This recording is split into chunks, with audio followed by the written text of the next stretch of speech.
할렐루야. 복 있는 성도들을 축복합니다. 안식일, 주일날은 주의 거룩한 복된 날입니다. 주님 앞에 나와서 온전히 예배하며 드리는 여러분들의 예배야말로 하나님께서 가장 기뻐 받으실 예배인 줄로 믿고, 그렇게 예배자로 서신 여러분들이야말로 복을 받아야 마땅하다 생각해요. 우리 서로 한번 축복해 줄까요? 당신은 마땅히 복받을 분이십니다. 당신은 마땅히 복받을 분이십니다. 아멘. 지난 주일은 제가 모교에 다녀오느라 팔복 설교가 이어지지 못했어요. 산상수훈에 대한 오리엔테이션 같은 설교를 마치고 한 주를 거르고 본격적으로 오늘부터 팔복의 첫 번째 복부터 전하게 되었습니다. 자, 다시 한번 오늘의 주제의 말씀을 같이 읽고 시작할까 합니다. 자, 마태복음 5장 3절 한번 읽어주세요. 시작. 심령이 가난한 자는 복이 있나니 천국이 그들의 것이며. 아멘. 자, 이 말씀을 공동번역으로 한번 읽어주세요. 마음이 가난한. 시작.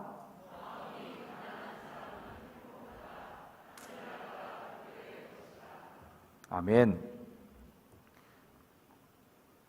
이렇게 저렇게 좀 이해 좀 잘 해보려고 해도요, 가난이 행복의 기준이 될까? 이 말에는 동의가 잘 안 돼요. 예수님의 팔복 선언은 복의 선언 시작부터가 충격이에요. 어떻게 가난이라는 단어로 복을 말할 수 있을까 하는 거죠. 가난은 어쨌거나 좀 모자른 거예요. 살림살이가 넉넉하지 못함 또는 그런 상태, 이게 가난이에요. 있어야 될 것이 있어야 되는 게 그게 좋은 거잖아요. 뭐 있어야 될 게 있는 것만 좋은 게 아니라 우리 기독교인들은 흔들어 차고 넘치고 이래야 이게 복이잖아요. 쌓을 것이 없도록 쏟아 부어 주셔야 이게 복인데, 모자라? 뭐가 부족해? 이거는 복이 아니라고 생각되는 거죠. 특히 이 가난은 가난은 죄가 아니라 불편한 것뿐이다라고 어느 분이 얘기하시는데, 불편한 것도 그것도 힘든 거예요. 편한 게 좋지 뭐라고 생각할 수 있죠. 그래서 가난은 항상 고통과 쌍둥이처럼 같이 다녀요. 가난은 고통스러운 거예요. 특히 우리 이 시대를 함께 살아왔던 우리는 아주 지긋지긋하게 가난하고 싸워왔습니다. 오죽했어 이 노래가 있었겠어요? 잘 살아보세, 잘 살아보세, 우리도 한번 잘 살아보세. 이 노래 들으면 좀 짠해요, 사실. 우리도 한번 잘 살아보세. 얼마나 못 살았으면 한 번만 좀 잘 살아보자, 이 노래를 불렀겠어요. 그래서 뭐 새벽종이 울렸네, 새아침이 밝았네, 이 노래만 나오면 하여튼 새마을 운동하면서 가난과 싸우자, 식량 증대 운동을 해야 된다. 그래서 온 국민이 쥐 잡는 날도 정해갖고 우리가 먹을 쌀을 쥐들이 먹으니까 이놈들 잡아 죽여야 된다는 마음으로 온 국민들이 쥐도 잡고 요란했었습니다. 왜? 굶주렸으니까. 지난주에 모교에 다녀왔습니다만 저희 부모님도 이제 천막교회 시절에 목회하면서 자식들도 함께 가난했죠. 가난에 대해서는 이렇게 말하면 또 심파조가 되잖아요. 라떼는 말이야, 이거 다 싫어하시는데, 어쨌거나 가난이라는 폭력 앞에 무기력했던 시절, 천막교회 어린 시절의 기억도 납니다. 이게 좀 심파조이긴 하지만 제가 이제 안양에서 서울로 통학을 했던 그 학생이었기 때문에 여름방학이 됐는데 고등학교 친구들이 한번 서울에서 만나자는 거예요. 방학 중에 만나는데 제가 이제 나름대로 옷을 차려입고 나가야 되는데 옷이 별로 없는 거예요. 그래서 제가 그때 정장을 차려입고 나가야 되겠다는 마음으로 고등학생의 정장인 교련복을 입고 방학 중에 모임에 나갔습니다. 그때 우리 명지고등학교는 두발 자유화가 있었어요. 머리를 다 아이들이 길렀어요. 서울에서 몇 안 되는 두발 자유를 실행했던 학교였습니다. 애들은 다 이제 청바지에다 남방 같은 거 입고 나오면 대학생이나 비슷비슷한 거예요. 그런 모임에 제가 교련복을 입고 학교 마크가 자랑스럽게 붙은 교련복을 입고 나타났으니까 애들이 얼마나 저를 구박했는지 지금도 제가 그날의 구박이 약간 트라우마로 남아있어요. 초등학교를 다녔던 시절에는 안양에서 초등학교를 잠깐 2년간 다녔었는데 그때 우리 반에 다리를 약간 저는 친구가 있었어요. 근데 그 친구 가방을 제가 꼭 들어서 집에다 데려다 줬는데 제가 착해서 그런 게 아니라 그 집에 가면 세계 명작 동화 50권짜리 있기 때문에 제가 꼭 가방을 들어다 줬습니다. 가방 들어다 주고 50권을 제가 다 읽었어요. 약간 자주색으로 돼 있던 세계 명작 동화. 그리고 그 집에 가면 또 뭐가 있냐면 소년중앙 뭐 이런 어린이 잡지가 있었어요. 그렇게 보고 싶었던 그 잡지가 매월 걔네 집은 정기 구독으로 오고 있는 거예요. 그런 거 보고 싶어서 하여튼 그런 가난한 시절에 짠했던 기억들이 있는데 여러분들도 아마 지금 아무 준비 없이 당장 뭐 장로님, 뭐 권사님 나오셔서 옛날 가난했던 얘기 한번 해보라 그러면 아마 1시간 동안 숨도 안 쉬고 얘기하실 거예요. 아마 할 얘기 많은 거예요. 누구나 다 가난에 대해서 말하라 그러면 모두가 1시간 이상은 충분히 말할 수 있는 거리들이 다 있단 말이죠. 그런 쓴 기억들을 우리 모두가 다 갖고 있기 때문에 만약 우리가 산상수훈 들으러 이제 예수님이 산에서 얘기한데 쫓아가보자. 그래서 길을 쓰고 땀 뻘뻘 흘리면서 산 꼭대기 올라가서 예수님께서 첫 번째 입을 딱 열어갖고 나오는 단어 가난이라는 단어가 들리자마자 저는 자리 걷어 던지고 왔을 것 같아요. 그냥 이거 들으려고 우리가 여기까지 왔냐? 뭐 가난이 복이야? 무슨 놈의 가난이 복이야? 더 들을 필요도 없다. 집어넣어라. 그래서 집어 던지고 아마 왔을 것 같아요. 마태복음 또 그나마 나아요. 앞에다 심령이 이렇게 붙여놔서 그나마 조금 기분이 좀 나아지고 있는데 누가복음의 말씀은 더 자극적이에요. 예수님께서 눈을 들어 제자들을 보시고 이르시되 너희 가난한 자는 복이 있나니. 여기는 앞에 심령도 없어. 이렇게 되니 심령이 가난하든 물질이 가난하든 간에 어떻거나 우리를 불편하게 여기게 만드는 단어가 가난인 거예요. 어쨌든 가난이라는 단어가 첫 번째 복에서 등장하는 부터가 기분이 나쁘고 영 내키지 않아. 특히 예수님께서 이 산상수훈을 우리는 하나님의 법, 하늘의 윤리를 알려주는 그런 설교로 알고 있거든요. 하늘의 법칙, 하늘의 윤리예요. 그런데 그 첫 번째 복의 언급이 경제적인 용어인 가난이라는 단어를 들어 써서 하필이면 맨 끝에 가 있든지 가난이라는 경제 용어를 맨 먼저 사용했다는 것부터가 충격적이긴 합니다.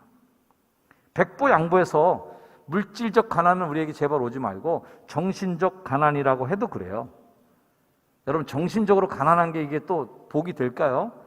우리는 얼마나 정신이 살찌우도록 정신이 가난하면 이게 바르게 남을 인도할 수 있겠습니까? 그래서 교양미도 넘치고 마음도 살찌우기 위해서 책도 읽고 음악도 듣고 좋은 것도 보고 여행도 하고 교양미도 쌓고 이래서 좀 마음이 윤택이 있고 마음에 좀 기름기가 자르르 흐르는 사람을 만나면 마음도 편하고 뭔가 배울 것도 있고 부러운 거 아니겠어요? 그 가난이 어떤 의미의 가난을 의미하든 간에 우리가 느낄 수 있는 첫 번째 딱 드는 생각이 뭐냐면 예수님의 생각은 나랑 너무 다르구나. 이 양반이 말하는 거는 우리랑은 많이 다르네 하는 느낌이 먼저 딱 와요. 왜 믿음이 어려울까요, 여러분? 뭐 다 이해되고 말하는 것마다 내가 다 편안하게 아멘이죠. 뭐 오케이, 예스. 다 이렇게 받아들일 만한 거면 믿음 갖는 게 뭐 어려울 게 뭐 있어요? 정현수 목사께서 설교하는데 목사님의 말이 나랑 하나도 안 틀리고 내 말이 곧 목사님 말 같고 목사님 말이 내 생각이네. 아주 딱 맞네. 그러면 다 아멘 되실 거 아니에요. 오늘 아주 말씀에 은혜 받았어. 목사님 말이 아주 다르고 달콤해. 근데 목사님 하는 말이 왠지 나한테 걸려. 내 생각하고 달라. 게다가 내가 듣기 싫은 말을 하셔. 그리고 왠지 설교만 하면 나를 까는 것 같아. 목사님이 나만 콕 찍어서 야단치는 것 같아. 기분 되게 안 좋네. 이러면 힘든 거예요. 왜 믿음이 어려워요? 내가 싫어하는 것을 믿음은 자꾸 좋아해야 된다고 그러는 거예요. 또 내가 가기 싫은 곳에 자꾸 가라는 거야, 자꾸 믿음이.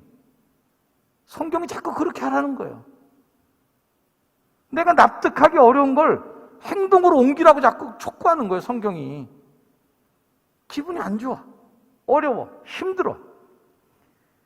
병원에만 가도 그래요. 병원에 가서 의사 선생님이 입에 좋은 것만 드세요. 달콤한 거 드시고요. 밥 먹고 졸리면 바로 누워서 주무셔야 됩니다. 그리고 운동 같은 거 힘드니까 하지 마세요. 편안하게 쉬시고 땡기는 것만 드세요. 먹기 싫은 거 먹지 말고. 이렇게 의사 선생님 얘기해 주면 아유 얼마나 달콤하고 야 의사 선생님이 정말 나한테 행복한 얘기만 해주시는구나. 의사가 가면 꼭 내가 싫어하는 얘기만 하죠. 내가 그동안 잘 먹었던 것만 꼭 먹지 말라 그러고 나 움직이기 싫은데 귀찮아 죽겠는데 뭐 땀 흘려라 그러고 운동하라 그러고 뭐 먹지 말라 그러고 아 이게 내가 싫은 것만 하라는 거예요. 불편해. 내가 좋아해야 될 것들에 대해서 성경은 이거 싫어해야 된다 네가. 이거 멀리해야 돼. 이렇게 하니 이 믿음이라는 게 이렇게 보통 쉬운 게 아니에요. 어렵단 말이에요. 이 말씀 한번 읽어보세요. 자, 시작. 진정한 신앙의 길에 들어서려면 우리가 싫어하는 것을 행복이라 인정할 수 있어야 합니다. 반대로 좋아하는 것을 미워할 각오가 되어 있어야 합니다. 진정한 신앙의 길에 들어서려면 자연스럽게 내가 좋아하는 것들에 대해서 의지적으로 거부 좀 해야 되고 자연스럽게 내가 좀 미뤄지고 싶은 안 하고 싶은 일들을 의지적으로 좀 땡겨서 하도록 노력하는 그 정신이 무슨 정신이냐면 심령이 가난한 정신이에요. 가난한 자가 복이 있다고 그랬는데 이 가난이 복이 되려면 어떻게 해야 될까? 저는 이 대목에서 사도 바울의 고백 하나를 좀 인용하고 싶어요. 고린도서 12장 10절 말씀 한번 읽어보세요. 시작. 그러므로 내가 그리스도를 위하여 약한 것들과 능욕과 궁핍과 박해와 곤고를 기뻐하노니 이는 내가 약한 그때에 강함이라. 이 말씀을 들으면 누군가 얘기할 수 있어요. 야 무슨 약한 게 자랑이냐 그래? 어? 아니 뭐 가난한 게 자랑이냐? 무슨 그런 걸 기뻐하고 뭐 자랑하고 뭐 이런 얘기를 해 라고 할 수 있습니다. 맞아요. 약한 건 자랑이 될 수 없어요. 또한 능욕, 궁핍, 뭐 환난, 박해, 곤고 이런 거 자랑거리 아닙니다. 그런데 이게 왜 자랑거리가 되냐면 그걸 통해서 내가 얻게 된 그것들이 자랑할 만한 것들을 얻게 된다는 거야. 질병에 걸린 걸 한번 예화로 들까요? 뭐 병난 게 자랑이에요? 질병에 걸린 거 자랑거리 안 되죠. 우리 특히 대한민국 사람들은 이 병에 걸리면 가족들도 아주 시시해요. 안 알리려고 그래요. 교회다도 알리지 말래. 목사님한테도 얘기하면 안 된대. 하여튼 서로 얘기 안 하고 아무한테도 얘기하지 말라고. 심지어는 돌아가실 때까지도 자기가 무슨 병 걸렸는지도 모르고 돌아가시는 분도 있어요. 말을 안 해줘갖고. 아니 그게 뭐 창피한 거라서 말 안 하는 건 아니겠죠.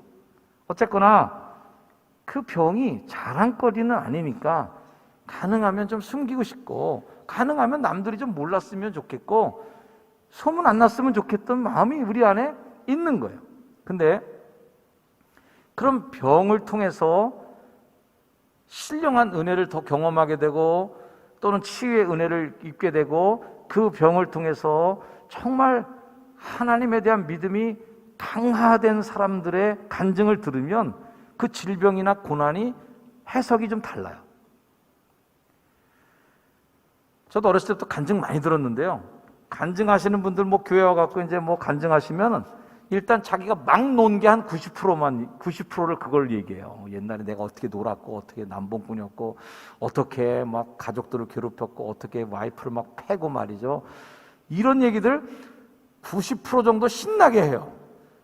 그래서 어렸을 때 제가 생각했어요. 야, 저런 간증하는 사람 되게 부럽다. 왜가 부럽냐면 지멋대로 다 잘 살다가 막판에 예수 믿어갖고 지금 신실하게 잘 살고 있다는 거 아니겠어요? 나는 목사들 태어나갖고 이때까지 한 번도 삐뚤어진 적도 없고, 한 번도 어디가 놀아본 적도 없고, 한 번도 어디가 불순종한 적도 없고, 아니 그냥 나는 이렇게 착하게 살다가 지금 여기까지 왔는데, 저 인간은 그냥 살 것 다 살고 놀 것 다 놀고 할 짓 다 하다가 이제 예수 잘 믿고 지금 복 받는다네. 억울하다만 이런 생각도 했었어요. 근데 그분들의 간증거리 대부분 뭐냐면 고생한 얘기, 막 산 얘기, 자기 병 들었던 얘기, 이 얘기 하신단 말이에요. 이게 간증의 90%는 차지해. 그걸 자랑하고 앉아있는 거예요. 많은 사람들 앞에서 창피해서 숨겨야 될 얘기를 마이크 붙잡고 더 큰 소리로 얘기하고 있단 말이에요. 왜? 그것 때문에 나 기도하게 됐다. 이거 간증하는 거예요. 그것 때문에. 그것 때문에 나 교회 나오게 됐다. 그것 때문에 예전에 알지 못했던 것을 더 깊이 알게 되었기 때문에 나는 그걸 자랑하는 거예요. 그걸 자랑같이 90%를 얘기하고 앉아있는 거예요. 그걸 통해서 더 소중한 것, 더 가치 있는 것을 갖게 된 결과가 있으니까 그게 간증거리도 되고 자랑거리도 되고 그것이 간증거리도 되는 거예요. 가난도 마찬가지입니다. 가난 자체의 복이 아니에요. 가난이라는 그 자체가 복이 돼서 그러면 계속 가난하게, 아니면 계속 심령이 빈곤한 상태로, 가난한 상태로 끝까지. 저는 해석을 그렇게 안 해요. 가난한 마음 때문에 새로운 창을 열 수 있게 되었다면 그 가난한 마음이 복이죠. 가난으로 인해서 내가 여기에 머무르는 게 아니라 계단을 하나 더 올라서니까 그 전에 안 보였던 것들이 보여지고, 그 전에 안 보여도 먼 데까지도 보여지는 그 높이에 오르게 됐다면 그 고난, 그 가난은 그게 복이죠. 우리 교회 카타콤 기도회 홍보 팜플렛 할 때도 이 사진 많이 인용하고 그랬는데, 어디서 본 듯한 사진이죠. 우리 교회 무슨 프랑카드 만들고 그럴 때 가끔 나왔던 사진이에요. 이 사진을 볼 때마다 저도 이제 어머니 생각이 많이 나는 사진이긴 한데요. 70년대 가난했던 시절에 청계천 가난한 자들의 성자라는 칭호가 붙어 있었던 일본인 목사님이 계십니다. 그 일본인 목사님이 노무라 모토유키라는 목사님이신데, 이분이 1973년에 찍은 사진이에요. 이 여인의 남편은 폐결핵으로 사망했습니다. 남편을 잃고 두 자식을 하나는 들쳐업고 하나는 앞에 앉혀놓고 애절하게 기도하는 그 기도의 모습이 70년대 우리 그리스도인들의 모습을 마치 한 단면처럼 보여주는 겁니다. 여러 느낌을 주는 사진이지만 이 사진에서 받는 강렬한 느낌 가운데 하나는 가난이에요. 가난. 저희 어렸을 때 기억들 대부분도, 저는 제 방이 강대상 아래가 제 방이었어요. 그 당시에 건물을 잘 짓는 것도 아니고 베니다 같은 걸로 대충 짓고 막 이렇게 하니까 소리가 하나도 여과 없이 방음이 전혀 안 돼. 그러니까 여기서 막 기도하시면은 요 정도가 제 강대상 밑이 바로 제 방인데 다 들리는 거예요, 거의. 대부분 가난한 성도들이 교회 와서 기도할 때 점잖게도 기도 안 하셨어, 그때는. 교회만은 무슨 싸울 일이 있는지 그냥 찌아주 그러면서 막 또 울긴 또 왜 울어? 그 밤에 와서 울면 얼마나 무서운지 아세요? 밤에 와서 막 울어, 막. 그러면서 자식들 살려달라고. 우리 식구 좀 살려달라고. 이 가난에서 제발 좀 벗어나게 해달라고. 그렇게 울면서 기도하셨어요. 지금도 그 성도들의 기도 소리가 쟁쟁합니다.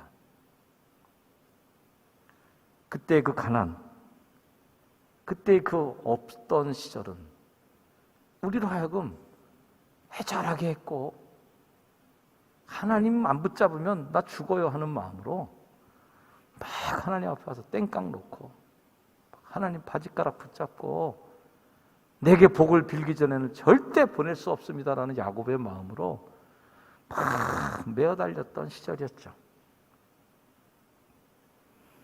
가난했기 때문에 그 시절에 복이 있었던 시절. 그래요. 가난은 복이 아니었지만 그 가난으로 인해 우리는 더 큰 복을 이 민족이 만나게 됐습니다. 그 복의 선물이 지금 우리의 교회고 오늘날의 한국교회인 것이죠. 이제 우리는 굶주리거나 헐벗는 절대적 가난으로부터는 도망쳐 나온 것 같아요. 그런데 정작 도망치지 말아야 될 것으로부터도 너무 멀리 도망쳐 나온 건 아닌지. 저에게도 여러분들에게도 다 고향이 있겠지만 저에게도 영혼의 고향이 있어요.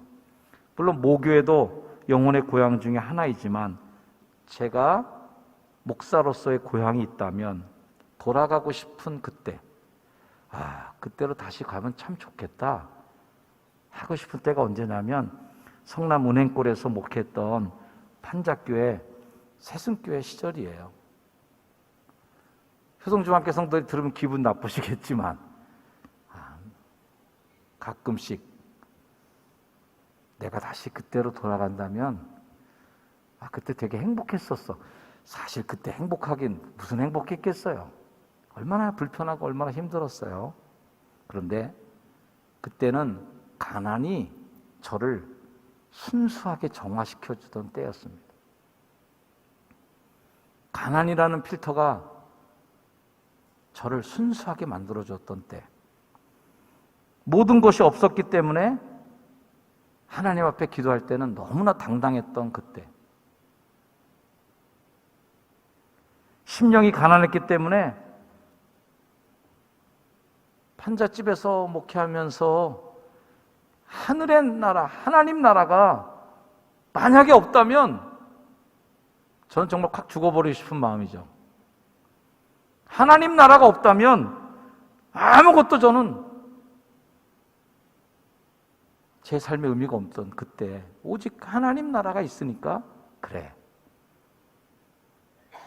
하나님 나라에서 알아주는 거지 이건. 내가 이렇게 목회함으로 하나님의 나라가 이 땅에 조금 빨리 오겠지. 그런 기대감이 있었던 때였어요. 우리 사랑하는 성도 여러분, 여러분들도 오히려 역설적으로 아마 그렇게 듣기 싫었던 그 말, 가난한 자가 복이 있다. 그때의 시절로 돌아가고 싶은 마음은 혹 없으신가요? 그것이 물질적 가난이었던 정신적 심령의 가난한 때여든 간에 나를 버티게 만들었고 하나님과 계속 긴밀한 교제를 할 수 있게 해줬던 우리를 살려내는 힘이 있었던 때, 그때 말이죠. 우리 교회는 남부럽지 않은 예배당을 갖고 있는 교회입니다. 풍산금속에 헐리고 난 다음에 예배당 올 때마다 우리 교회 이렇게 옆구리를 보면 너무 잘생긴 거 있죠. 네? 아파트가 여기 안 섰으면 좋겠어. 우리 교회 좀 잘 보이게. 대부분 교회들이 상자각처럼 내용 반듯반듯하게 지는데 우리 교회는 너무 옆구리가 야하게 예쁜 거예요. 예배당에 대한 표현성은 될지 모르겠지만 너무 예쁘고 아름다워요. 우리 교회만큼 훌륭한 예배당 찾기가 참 어려울 것 같은 생각이 들고요. 남아 오른 적은 없었지만 그래도 이제는 우리 교회가 다른 교회도 좀 돕고 힘 닿는 대로 선교도 할 수 있는 재정도 있는 교회가 됐어요. 그런데 제 마음 한켠엔 옛 예배당, 나지막한 천정, 허름한 식당, 담쟁이 넝쿨이 여름이면 건물을 덮는 옛 예배당의 교육관이 생각날 때가 있습니다. 제가 그때 예배당 시절의 제 서재는 본당을 들어가야만 제 방으로 들어갈 수가 있었던 곳이었습니다. 화장실을 오가든 또는 출입을 하든 간에 예배당을 꼭 통과해서 나가고 들어가야 됐던 때에 그때마다 예배당을 통과할 때면 꼭 교회에 예배당 안에 기도하는 분들이 계셨어요. 오셔서 성경을 계속 읽으시던 우리 이철수 장로님도 생각이 나고, 그때마다 문 들고 닫는 것도 조심해야 되고 발자국 소리가 나서 혹 기도에 방해될까 봐 숨죽이면서 조심스럽게 다녔던 그때가 생각이 납니다. 요즘엔 낮에 교회 와서 기도하는 분들이 많이 없어요. 바람도 잘 통하지 않는 주방에서 국수 삶으시면서 새 예배당 달라고 기도하셨던 권사님들의 기도가 그립습니다. 그 시절의 가난은 우리들에게 분명히 복이었어요. 그 가난으로 인해서 우리는 더 하나님의 나라를 사모할 수 있었고요. 우리에게 주신 꿈과 비전을 꿈꾸면서 이 산지를 내게 달라고 열정적으로 기도했던 때가 있었습니다. 예수님께서 축복의 말씀을 우리 교회에 이렇게 들려주세요. 심령이 가난한 자는 복이 있나니 천국이 그들의 것이며. 예수님께서 우리에게 물으십니다.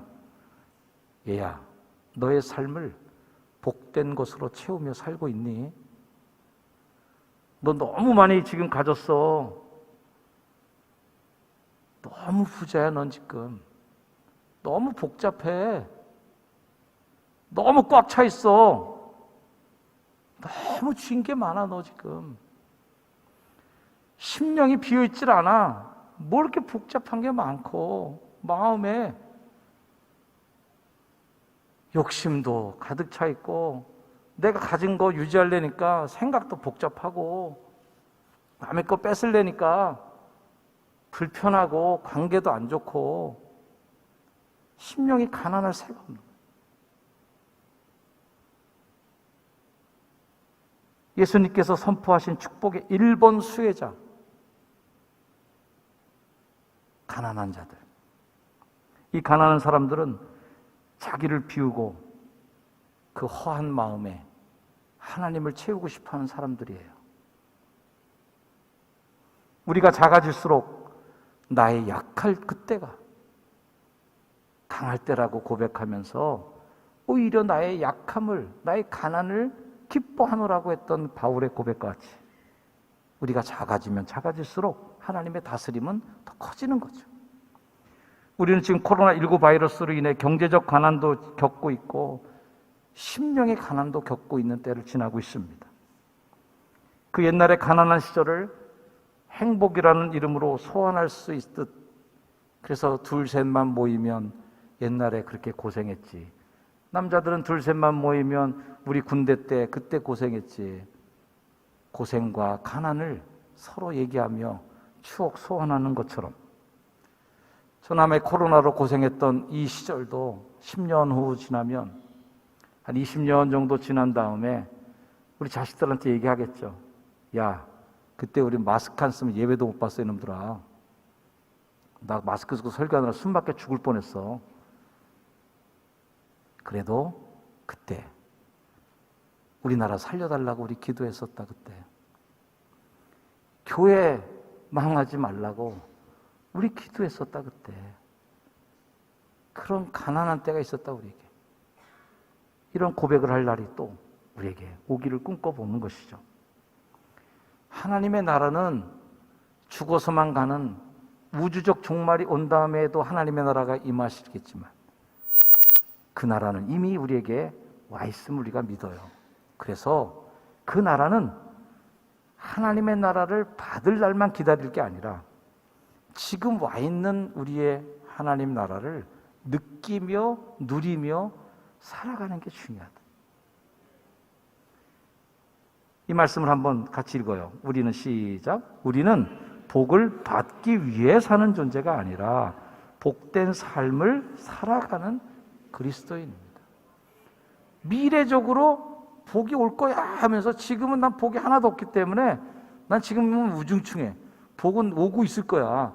하지만 지금은 없으니까 나는 불행해. 이게 아닌 거예요.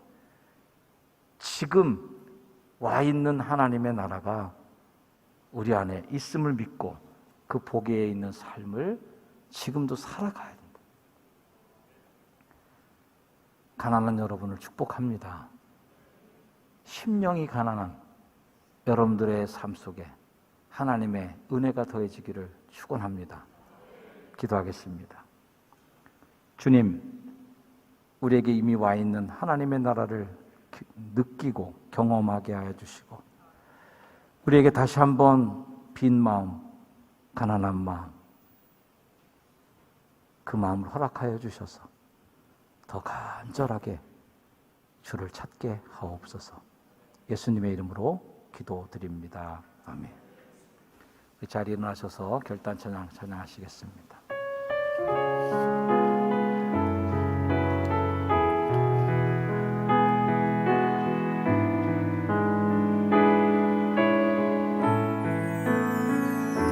심령이 가난한 자는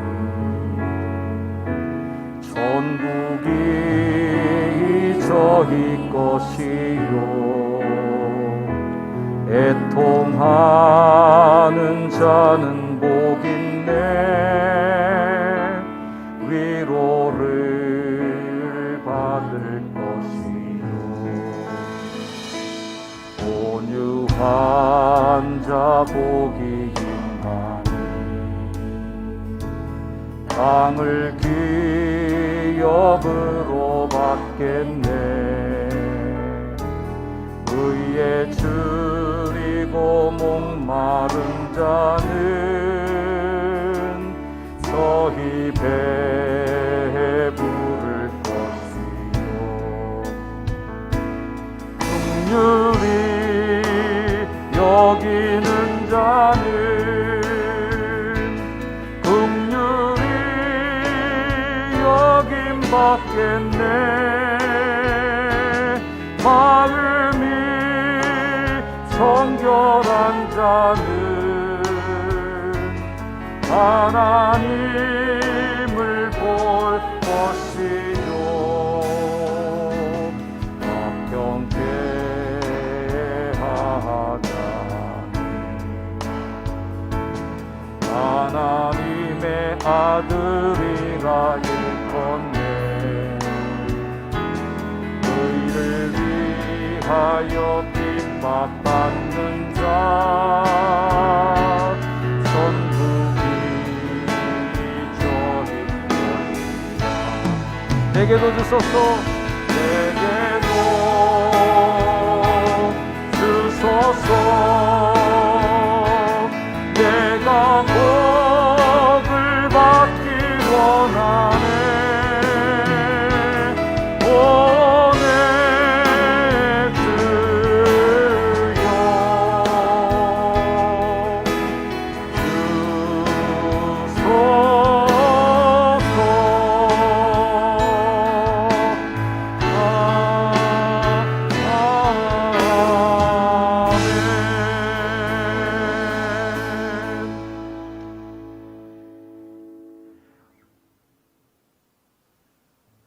마음이 가난하여 살아가는 자들을 복되다라고 축복해 주시고 천국이 너희들의 것이야 라고 강복해 주신 우리 구주 예수님의 그 크신 은혜와 지금도 가난한 자들을 품에 안으시고 하늘나라를 준비하시고 당신의 자녀들을 끝까지 사랑해 주시는 하나님의 극진하신 사랑과 내주하시고 동행해 주셔서 가난한 시절을 살아가고 있지만 주와 동행하는 기쁨으로 세상에서 가장 부자로 살아가는 믿음의 사람들과 동행해 주시는 성령의 은혜가 이 시간 함께 예배한 모든 성도들 머리 위에 이제 영원까지 늘 항상 함께 하시기를 간절히 축원하옵나이다. 아멘.